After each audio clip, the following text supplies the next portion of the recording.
Hey guys, what's going on? Today's video is going to be a first look at the newest version of the T1 titanium wood stove from Pomoly.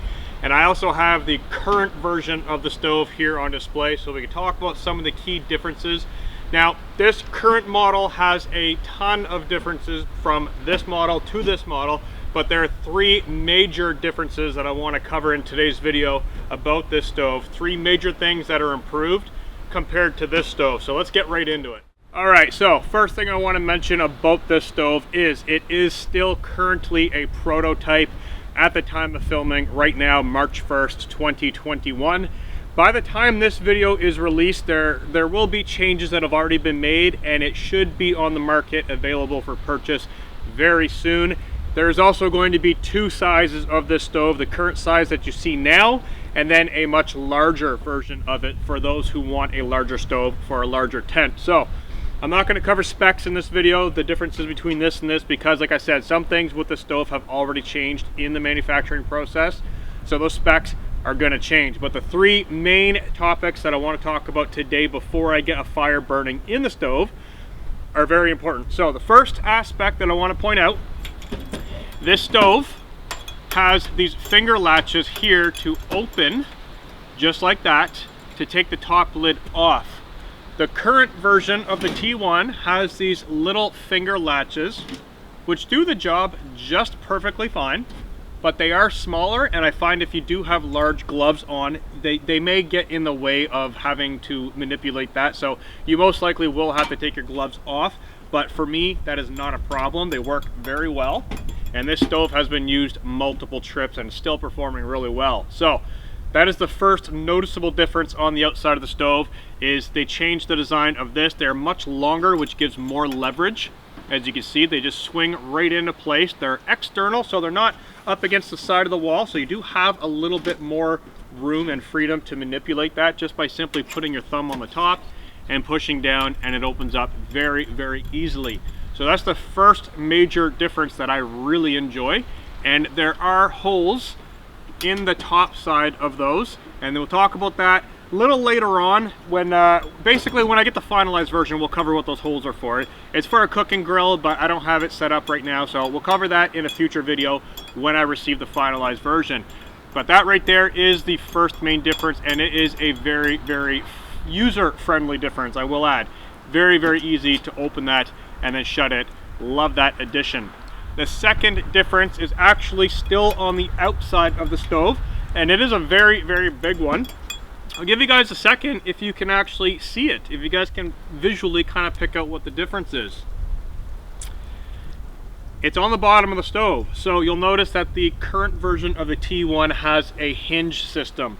Now I'm going to take the top off of the stove to show that a little bit better. So I have the stove stuffed full of birch bark right now, by the way.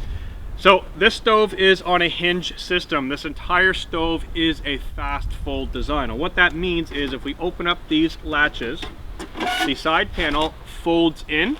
And then if I open up the other side panel, now keep in mind there is birch bark in there, so it probably won't fold up all the way.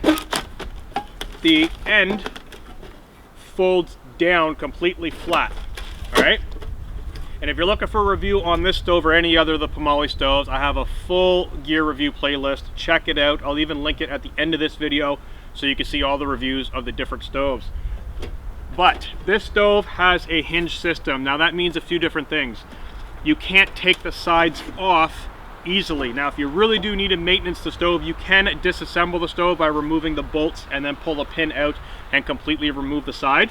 Now my current version of the T1 has no side glass. I requested no side. I just wanted the front window. But this stove does come in different configurations for windows. You can get one on the side, two on the side, front, whatever you're looking for. But it is truly a fast fold design stove. This current model, or the prototype model I should say, has no hinge. So what that means is, I will take the lid off of this stove as well. Set that off to the side. What that means is the entire side simply slides in and out. And I'll take both out briefly. And then it can fold down and pack away. So it's kind of a hybrid between the Timber Wolf stove and the T1 stove, in the sense that it is half kind of a fast fold stove, but then it can be assembled simply by dropping in the panels. Now, what does this mean for buyers and users? Well, currently the glass is completely blackened. I've been burning in this a lot, and we'll talk about that in a little bit. But what this means for users is if you purchase the stove with a side glass configuration, well, some tents are configured that your stove jack is in a position that your stove has to be turned a specific way. And if you purchase a stove such as this version of the T1 and the glass is on the left side and the sleeping area in your tent is kind of going against that, the window might actually face away from you. It might face the wall of the tent and you might not even see it. With this stove, you could tailor that to your needs. So you simply take the glass panel, slide it in on this side if you wish to have it on this side, and there are locking tabs and locking fingers that hold it into place, so it's not going to fall out. And then you can take the solid panel and assemble it on the other side, just like that, making sure all the little fingers are locked in, and then reassemble the top lid. Very simple. Again, making sure everything's lined up. And now your glass window is on the other side of the stove. Now, what this also means is if you do purchase the stove with one window, and let's say you want to have two side windows, you can pick up an accessory pack with extra sides, giving you an extra solid panel or an extra glass panel. So then you can have two solid panels or two glass panels, or swap them out back and forth, whatever you need. So that is the second major difference about the stove, is there is no hinge system. So I really like that, how you can pull these out and simply pack them inside of the stove, just like that. And when it's time to hit the road or hit the trail, you fold it in like that, fold your legs in, and then these latches also fold downwards like so. And then you simply take your top lid on top, pack it inside of the bag. Now this damper piece does come off. That's not a major difference, but we might as well touch on that while we're here. So the damper configuration on my T1 has 2 screws. This has been updated with the T1 Mini and the T1 Mini 3. It has been updated to 3 screws. I'm just going to remove these 2 screws because I want to cover something here. This lid, with the screws out, the damper doesn't fall out, and the reason for that is because there's 3 little tabs that lock, so you actually have to twist it and then remove it. So if you can pick up that on the camera, there are 3 little slots. These correspond with that. Now it's usually not a problem to configure, but if you have cold hands or gloves on, it can be a little finicky. It works totally fine, but that is one aspect with this stove that is different from this stove.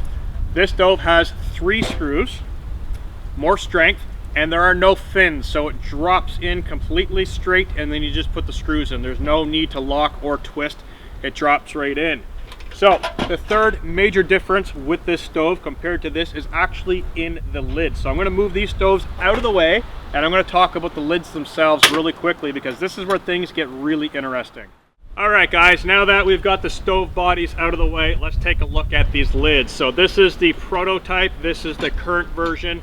There is a slight difference in dimensions, but we'll cover that later on when I do get the finalized version. I'll go over all the specs and all that in a separate video. But for today's purpose, I want to show you the lids. So this has been burned in a lot of times. This has been burned in probably 4 or 5 times.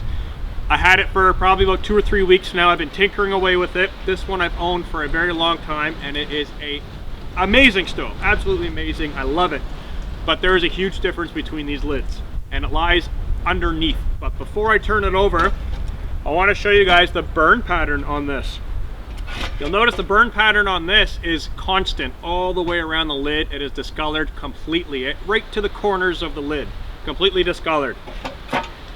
This stove has not, and it has been burning. It has more of a central heat zone. So you can notice that the color change is more centrally located rather than widespread. That's because of what's underneath. Now, I will say Pamali did give me full permission to do whatever I needed to do to the stove to get it to burn properly. They sent it to me as they were having troubles with it, and they said, have fun with it, let us know what you come up with, and I've done just that. So I have tweaked it and modified it quite a bit by drilling a lot of holes in it. So it looks really bad right now, but this is going to be taken into the final version and it's going to be re-engineered. It's not going to look like this, trust me. But what we've got here is basically, it's not a baffle, it's more of a heat direction channel. This stove does not have it. This version here has 3 reinforced ribs, and those are placed there to prevent major warpage. But it's basically just a flat lid. There's no channel, there's no kind of damper or any kind of draft kind of redirection or any kind of baffle is what I'm trying to say. It's just a basic lid. It's just a flat lid. This lid is very different. So if you can kind of pick that up, there are major oval holes that are placed on the sides of this.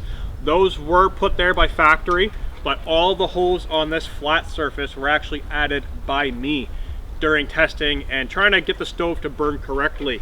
So what this is basically, it's not a baffle. It's not your conventional baffle where, let's say the lid was this way and the front door's here.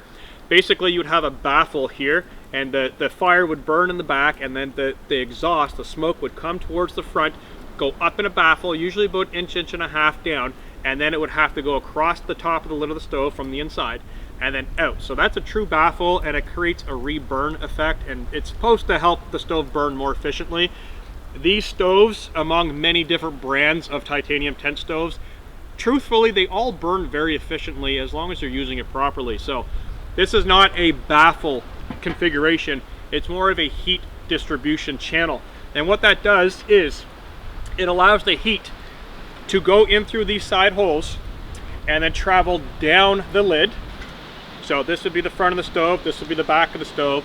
It allows the heat to enter and travel down the center, which creates a very hot center channel, which makes it excellent for cooking food. So instead of having a lid like this, where you really got to feel out where the hot spots are, this lid shows you where the hot spots are directly on the other side of this. Now, burning and testing this, because like I said, it is still in development, I've had to sneak up on the size of holes. So I started with 6 holes at 1/4 inch, and then I went to 10 and 12 and 20.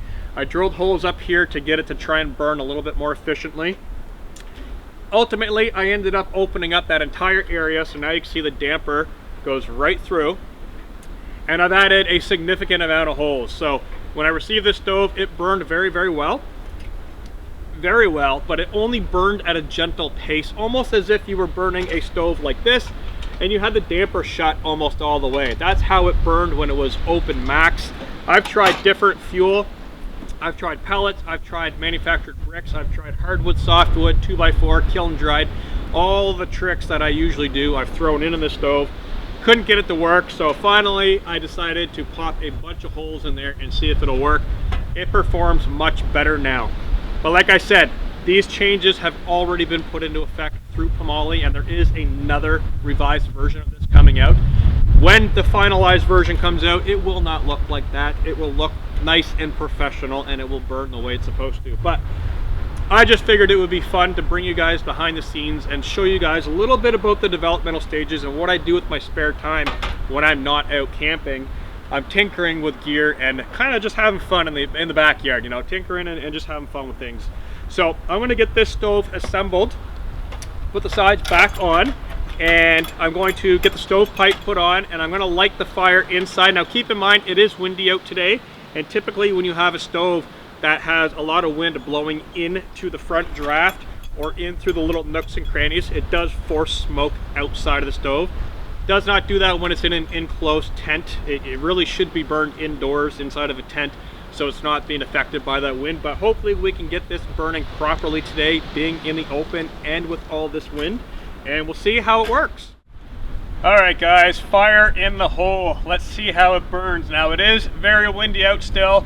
It's actually starting to snow, so it's kind of blowing all over the place right now, but we're gonna see how it burns right off the bat. So I got the damper all the way open in the rear. I've got the draft all the way open. It's gonna spit smoke quite a bit until it actually starts developing a coal base. And I'm actually gonna close this front vent a tiny bit because I can see it starting to sputter. That's very typical of stoves when they first start, because you have a lot of of combustible material in there. So I'm using birch bark today, which I don't like doing because it does blacken the glass. But today, I don't really care about the glass. I'm looking at how is it going to burn. So I damped that down to stop the sputtering. And every stove's different with this. So if you guys are just getting into tent stoves and whatnot, it's a long process to learn how your stove wants to burn. They're all different. They all want different things. And then they all want different things in different environments with different fuels. So they have a characteristic of their own. They do take some time to learn. But this one, we're just going to get it cranked up and see if it can burn on high and burn on low now with all those holes added to the stove top.